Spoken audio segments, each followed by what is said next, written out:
Hello everyone, कैसे हैं आप सब बेटा।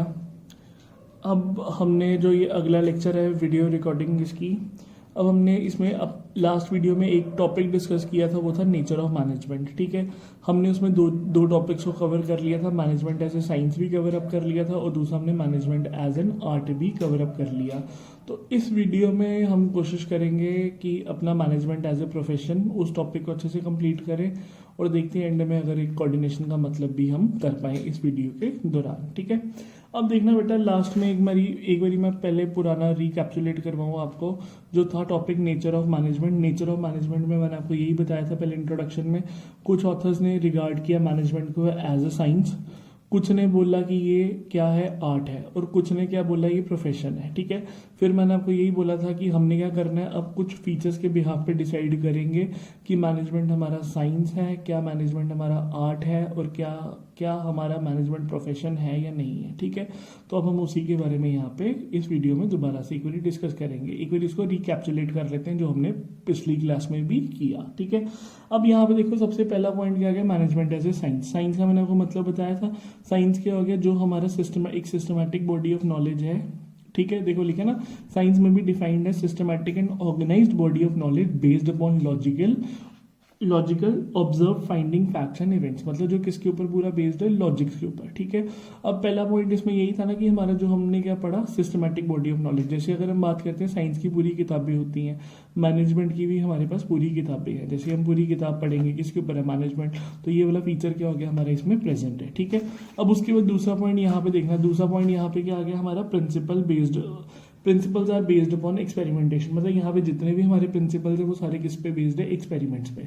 मतलब मैंने आपको बताया था ना, जैसे ग्रेविटेशन का, कि अगर पेंसिल हम नीचे गिराएंगे तो मार्कर, या देखो ये मार्कर अगर मैंने नीचे छोड़ा तो ये नीचे ही जाएगा, ऊपर नहीं जाएगा। मतलब इसके जितने भी लॉज हैं वो सारे क्या है हमारे किस पे बेस्ड हैं, साइंटिफिक रीजंस के पीछे बेस्ड है। ठीक है, पर मैनेजमेंट में ऐसा नहीं है। तो मतलब ये वाला पॉइंट क्या था हमारा, पार्शली प्रेजेंट था। तीसरा पॉइंट आ गया यूनिवर्सल वैलिडिटी। अब साइंस के जो प्रिंसिपल्स है वो यूनिवर्सली हर जगह वैलिड है, हर जगह एप्लीकेबल है, बट मैनेजमेंट के नहीं है। तो हम इसको पूरा प्योर साइंस नहीं बोल सकते, हम इसको क्या बोलेंगे, इनएग्जैक्ट साइंस या सोशल साइंस हम इसको बोलेंगे। ठीक है, अब उसके बाद दूसरा पॉइंट यहाँ पे आ गया हमारे पास, मैनेजमेंट एज एन आर्ट। ठीक है, अब आर्ट का मतलब क्या हो गया, आर्ट का मतलब एक सिंपल सा अगर हम लेमैन की लैंग्वेज में बोले तो आर्ट का मतलब हो गया कला। ठीक है, अब आर्ट का मतलब क्या हो गया यहाँ पे, art can be defined as systematic body of knowledge which require skills, creativity and practice to get perfection. मतलब क्या हो गया, कला है, स्किल्स हैं, क्रिएटिविटी भी है, बट हमने क्या करना है, उसकी बार बार प्रैक्टिस करनी है सो दैट हम उस चीज़ में क्या हो जाए, परफेक्ट हो जाए। ठीक है, अब इसके पॉइंट्स देखते हैं, क्या हमारा ये आर्ट है या नहीं है। लास्ट क्लास में तो मैंने बता दिया था ये आर्ट है, फिर एक बार डिस्कस कर लेते हैं। पहले तो वही सिस्टमैटिक बॉडी ऑफ नॉलेज। जैसे अगर मानते हैं हमारे पास पूरी आर्ट्स की किताबें हैं, अगर मान लो किसी के अंदर आर्ट है म्यूजिक का, तो उसके पास अलग अलग बुक्स हैं रागास की, जिसके ऊपर वो प्रैक्टिस कर सकता है। उसी तरह मैनेजमेंट के ऊपर भी पूरी बुक्स हैं जिससे वो पढ़ सके। तो पहला वाला पॉइंट क्या था हमारा, प्रेजेंट था। दूसरा आ गया पर्सनलाइज एप्लीकेशन। हमें उस चीज़ को बार बार, अगर किसी को म्यूजिक सीखना है तो वो बार बार उसकी प्रैक्टिस करे। किसी को मैनेजर बनना है या मैनेजमेंट के ट्रिक सीखने, तो उसको क्या करना पड़ेगा, बार बार उसको प्रैक्टिस करना पड़ेगा। तो मतलब दूसरा पॉइंट भी क्या आ गया हमारे यहाँ पे, प्रेजेंट। फिर उसके बाद यहाँ पे देखना बेटा, तीसरा पॉइंट अब यहाँ पे क्या था, बेस्ड अपॉन प्रैक्टिस और क्रिएटिविटी। वही अभी लास्ट पॉइंट में हमने बात की ना कि हमें क्या करना पड़ेगा, उस चीज़ की बार बार प्रैक्टिस करनी पड़ेगी। प्रैक्टिस के बिना कोई भी परफेक्ट नहीं बनेगा, चाहे वो हमारा आर्टिस्ट हो या चाहे वो मैनेजर हो। ठीक है, तो दोनों को यहाँ पे प्रैक्टिस करनी पड़ेगी। तो उसी तरह फिर लास्ट में कंक्लूजन में यही बोल सकते हैं कि जैसे साइंस, मैनेजमेंट साइंस नहीं है बट मैनेजमेंट आर्ट है। मैनेजमेंट आर्ट इसलिए है क्योंकि मैनेजमेंट एक वो आर्ट है जिसमें क्या होता है कि हम अपना काम दूसरों से करवा रहे हैं। तो ये सारा यहाँ तक तो हमने लास्ट क्लास में डिस्कस कर चुके थे। अब जो नया टॉपिक हमने इसमें करना है, और ये पेपर में 5 या 6 नंबर का क्वेश्चन पक्का बहुत बारी आ चुका हुआ है, इस टॉपिक पे बेटा ध्यान देना। अब अगला टॉपिक आ गया, मैनेजमेंट क्या प्रोफेशन है। अब प्रोफेशन का आपने 11th क्लास में भी मतलब पढ़ा था, प्रोफेशन स्टार्टिंग में ही था। प्रोफेशन क्या हो गया, जिसमें बंदे के पास स्पेशलाइज नॉलेज होए, ट्रेनिंग होए, स्किल्स होए, और उसके हिसाब से वो क्या ले, उससे चार्जेस ले रहा है, जैसे फी। ठीक है, अब उसमें क्या हो गया, जैसे इसकी एग्जांपल्स क्या आ गई, जैसे चार्टर्ड अकाउंटेंट आ गया, लॉयर आ गया, डॉक्टर। ठीक है, तो ये सारे क्या आ रहे हैं हमारे प्रोफेशन में आएंगे। अब हमने क्या करना है, हमने कंपेयर करना है, क्या हम मैनेजर, डॉक्टर्स या मतलब इन प्रोफेशनलिस्ट जैसा है, अब वही देखेंगे कि है या नहीं है। पहला पॉइंट आ गया बेटा well defined body of knowledge. ये अभी 2 पॉइंट पीछे भी हमने साइंस में भी पढ़ा और आर्ट में भी पढ़ा कि यहाँ पे वेल डिफाइंड बॉडी है। जैसे अगर हम बोलते हैं ना डॉक्टर्स की प्रॉपर बुक है, ठीक है, जैसे अगर डॉक्टर की पूरी किताब है उसी तरह मैनेजमेंट की भी पूरी बुक है, लिखा हुआ ना, in every profession there is a practice of systematic body of knowledge which help the professional to gain specialised knowledge, ठीक है, नॉलेज ऑफ दैट प्रोफेशन। मतलब अगर डॉक्टर बनना है तो पूरी किताबें हैं, लॉयर बनना है तो पूरी किताबें हैं, तो उसी तरह अगर मैनेजमेंट में आना है तो उसमें भी पूरी किताबें हैं जिससे आपको पूरी नॉलेज मिल जाएगी।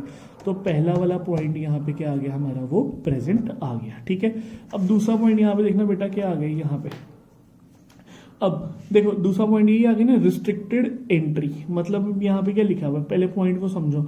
The entry to a profession is restricted through an examination और डिग्री। मतलब अगर मेरे को डॉक्टर बनना है या तो मेरे को MBBS की डिग्री लेनी पड़ेगी। अगर मेरे को लॉयर बनना है तो मेरे को उसकी जो डिग्री लॉ काउंसिल से डिग्री लेनी ही पड़ेगी, ठीक है।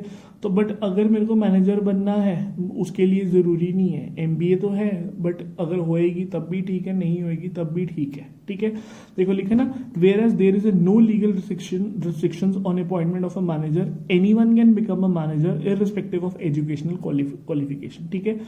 But now many companies prefer to appoint only MBA degrees. मतलब अब देखो हो सकते हैं अपॉइंट, ठीक है, विदाउट डिग्री भी, बट अब वो कर रहे हैं। तो मतलब ये वाला पॉइंट हम इसको पूरा क्लैरिटी से नहीं बोल सकते कि हाँ भाई मैनेजमेंट यहाँ पे प्रोफेशन है। तो मतलब यहाँ पे ये क्या पार्शली प्रेजेंट है, कुछ हद तक हो बोल भी सकते हैं और कुछ हद तक नहीं भी बोल सकते, ठीक है।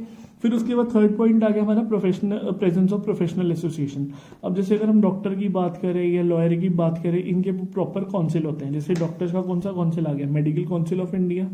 लॉयर का कौन सा काउंसिल आ गया, बार काउंसिल ऑफ इंडिया। अब उसी तरह अगर देखो लिखा है ना, in the case of management various management associations are set up at national and international level which have some membership rules.